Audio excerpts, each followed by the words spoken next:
రేపు తెలంగాణ కేబినెట్ సమావేశం కాబోతుంది. కేబినెట్ ముందుకు కాళేశ్వరం ప్రాజెక్టుపై జస్టిస్ పీసీ ఘోష్ కమిషన్ ఇచ్చిన నివేదిక రాబోతుంది. ఇవాళ సీఎం రేవంత్ రెడ్డితో ఇరిగేషన్ మినిస్టర్ ఉత్తమ్ కుమార్ రెడ్డి భేటీ అయ్యే అవకాశం ఉంది.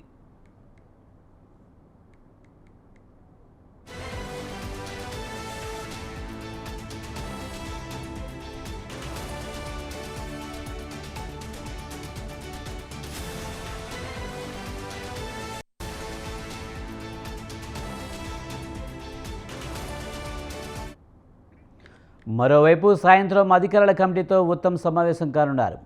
కమిషన్ నివేదికపై ఇప్పటికే అధికారులు అధ్యయనం పూర్తి చేశారు. సాయంత్రానికి పూర్తి స్థాయిలో నివేదిక రానుంది. ఇక కమిషన్ నివేదికపై రేవటి కేబినెట్ సమావేశంలో మంత్రి ఉత్తమ్ ప్రజెంటేషన్ ఇవ్వనున్నట్లు సమాచారం.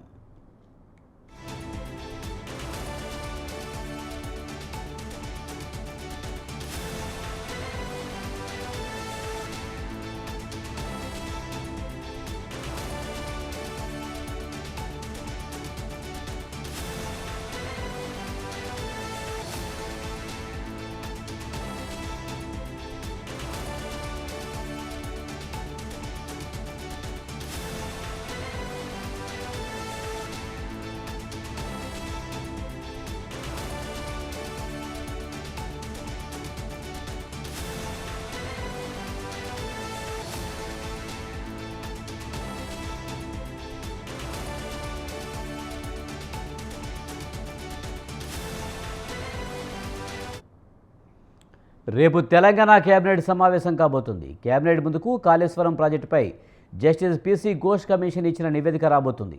ఇవాళ సీఎం రేవంత్ రెడ్డితో ఇరిగేషన్ మినిస్టర్ ఉత్తమ్ కుమార్ రెడ్డి భేటీ అయ్యే అవకాశం ఉంది.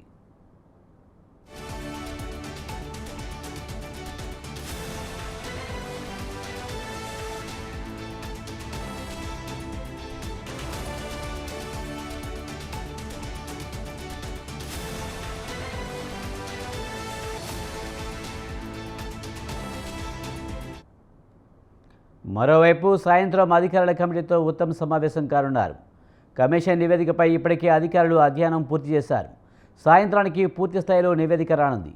ఇక కమిషన్ నివేదికపై రేపు కేబినెట్ సమావేశంలో మంత్రి ఉత్తమ్ ప్రజెంటేషన్ ఇవ్వనున్నట్లు సమాచారం.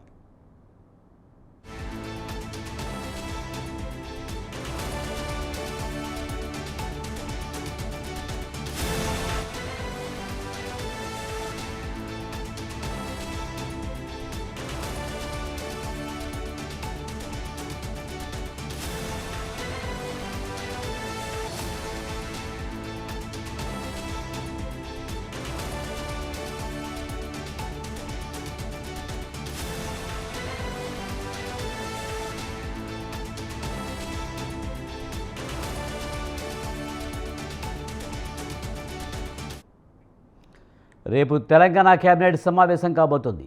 కేబినెట్ ముందుకు కాళేశ్వరం ప్రాజెక్టుపై జస్టిస్ పీసీ ఘోష్ కమిషన్ ఇచ్చిన నివేదిక రాబోతుంది. దీనిపై మరింత సమాచారాన్ని మా కరెస్పాండెంట్ ఉషా అందిస్తారు.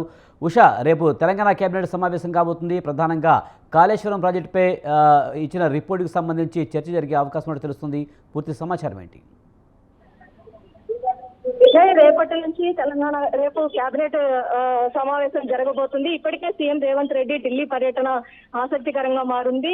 స్థానిక సంస్థల ఎన్నికల గురించి, అలాగే స్థానిక సంస్థల్లో పాటించాల్సినటువంటి స్ట్రాటజీ గురించి, అలాగే ఏదైతే కాళేశ్వరం ప్రాజెక్ట్ ఇచ్చినటువంటి పూర్తి స్థాయి నివేదిక ఏదైతే ఉందో వీటన్నిటి మీద కూడా కేంద్రంతో చర్చలు జరిపిన అనంతరం, ఏదైతే అధిష్టానంతో చర్చలు జరిపిన అనంతరం తిరిగి వచ్చే అవకాశం ఉన్నట్టుగా అయితే తెలుస్తుంది. మధ్యాహ్నం 2 గంటలకు సమావేశం రేపు కానుంది. కేబినెట్ సమావేశంలో భాగంగా స్థానిక సంస్థల ఎన్నికల నిర్వహణపై నిర్ణయం తీసుకోనున్నట్టుగా అయితే తెలుస్తుంది. దీంతో ఎన్నికలపై ఎలాంటి నిర్ణయం తీసుకుంటారనేది చర్చ ఆసక్తికరంగా మారింది. మరోవైపు చూసుకుంటే ఈ నెలాఖరులోగా స్థానిక సంస్థల ఎన్నికల షెడ్యూల్ ని విడుదలవుతుందని మంత్రి పొంగులేటి శ్రీనివాస్ రెడ్డి తెలిపారు. సోమవారం నిర్వహించినటువంటి కేబినెట్ సమావేశం చర్చించిన అనంతరం ఎన్నికలపై తేదీపై కూడా స్పష్టత వచ్చే అవకాశం ఉన్నట్టుగా అయితే తెలుస్తుంది. తొలుత ఎంపీటీసీ, జెడ్పీటీసీ ఎన్నికలు, ఆ తర్వాత సర్పంచ్, మున్సిపల్ ఎన్నికలు జరుగుతాయని ఇప్పటికే తెలిసిందే. స్థానిక సంస్థల ఎన్నికలు 15 రోజులు గడువు మాత్రమే ఉందని కాంగ్రెస్ శ్రేణులు కూడా చెప్తున్నాయి. మొత్తం మీద చూసుకున్నట్టయితే ఈ నెల జరగబోయేటటువంటి ఎన్నికలు ఏవైతే ఉన్నాయి, సెప్టెంబర్ 30వ తేదీ లోపు కూడా స్థానిక సంస్థల ఎన్నికలకు సంబంధించి పూర్తి స్థాయిలో కూడా ఒక స్థానిక సంస్థల ఎన్నికలను ముగించాలి అని హైకోర్టు ఇచ్చినటువంటి గైడ్ లైన్స్ ఏదైతే ఉన్నాయో ఇది తూచా తప్పకుండా ప్రభుత్వం పాటించాలి కాబట్టి దాంతో పాటు కాళేశ్వరం కమిషన్ మీద కూడా జస్టిస్ పి.సి. ఘోష్ కమిషన్ ఇచ్చినటువంటి నివేదిక కూడా పెట్టనుంది. మొత్తం మీద చూస్తున్నట్టయితే CM Revanth Reddy, irrigation minister Uttam Kumar Reddy భేటీ అయ్యారు. మరోవైపు సాయంత్రం అధికారుల కమిటీతో ఉత్తమ్ సమావేశం అయ్యే అవకాశం ఉంది. కమిషన్ నివేదికకు ఇప్పటికే అధికారులు అధ్యయనం పూర్తి చేశారు. సాయంత్రానికి పూర్తి స్థాయిలో నివేదిక కూడా దీనికి రానుంది. ఇక కమిషన్ నివేదికకు సంబంధించి కేబినెట్ లో సమావేశంలో మంత్రి ఉత్తమ్ కుమార్ మరోసారి ప్రెజెంటేషన్ ఏదైతే కాళేశ్వరం ప్రాజెక్టు మీద పూర్తి స్థాయిలో ప్రెజెంటేషన్ కూడా ఇవ్వనున్నట్లుగా అయితే తెలుస్తుంది. Right, thank you Usha.